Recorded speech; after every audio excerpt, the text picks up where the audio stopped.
দাঁড়িয়ে আছি কুমিল্লার বুড়িচং উপজেলার বুরবুরিয়া গ্রামের একটি অস্থায়ী ব্রিজের উপর। গত 3 দিন আগে এই গ্রামেরই উত্তর মাথায় বাঁধ ভেঙেছিল প্রায় 400 ফুটের মতো, এবং এই বাঁধ ভাঙার কারণে এই বুড়িচং উপজেলা এবং ব্রাহ্মণপাড়া উপজেলার বিস্তীর্ণ অঞ্চল প্লাবিত হয়েছিল। আজ 3 দিন পরও ভারত থেকে উজানের থেকে পানি আসার কারণে এই বাঁধ ভাঙ্গা দিয়ে পানি প্রবাহিত হচ্ছে, নতুন নতুন এলাকা প্লাবিত হচ্ছে, অসহায় মানুষের কষ্ট বাড়ছে। এখানে এখন পর্যন্ত ত্রাণ সামগ্রী যা এসেছে তা অপ্রতুল না হলেও বিতরণ ব্যবস্থা খুবই খারাপ, কারণ নৌকা এবং বোট না থাকায় প্রত্যন্ত এলাকা দিয়ে ত্রাণ সামগ্রী দেওয়া সম্ভবপর হচ্ছে না। তবু প্রতিদিনই দেশের বিভিন্ন স্থান থেকে ত্রাণ সামগ্রী আসছে।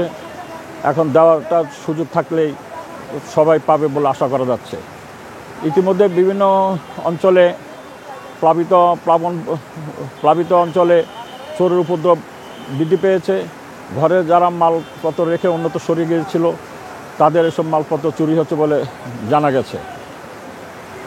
কুমিল্লায় গোমতী নদীতে আজ সকাল পর্যন্ত পানি ছিল 88 সেন্টিমিটার উপর দিয়ে, বিভাসীমের উপর দিয়ে প্রবাহিত হচ্ছিল।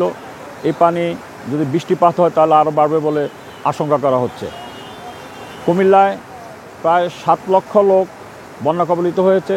এর মধ্যে 74,000 লোক 724টি আশ্রয়কেন্দ্রে উঠেছে, এবং জেলা প্রশাসন 15 লক্ষ টাকা এবং 17 টন খাদ্য সামগ্রী বরাদ্দ করেছে, যা আরও আছে বলে জানিয়েছেন আমাদের জেলা প্রশাসক, এবং এই ত্রাণ সামগ্রী আরও বাড়িয়ে দেওয়া হবে বলে জানিয়েছেন।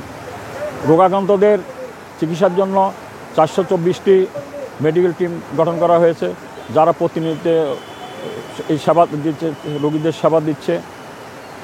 আমরা যতটুকু জেনেছি, আমাদের এই যে কুমিল্লার 17টি উপজেলার প্রায় 14টি বন্যা কবলিত হয়েছে।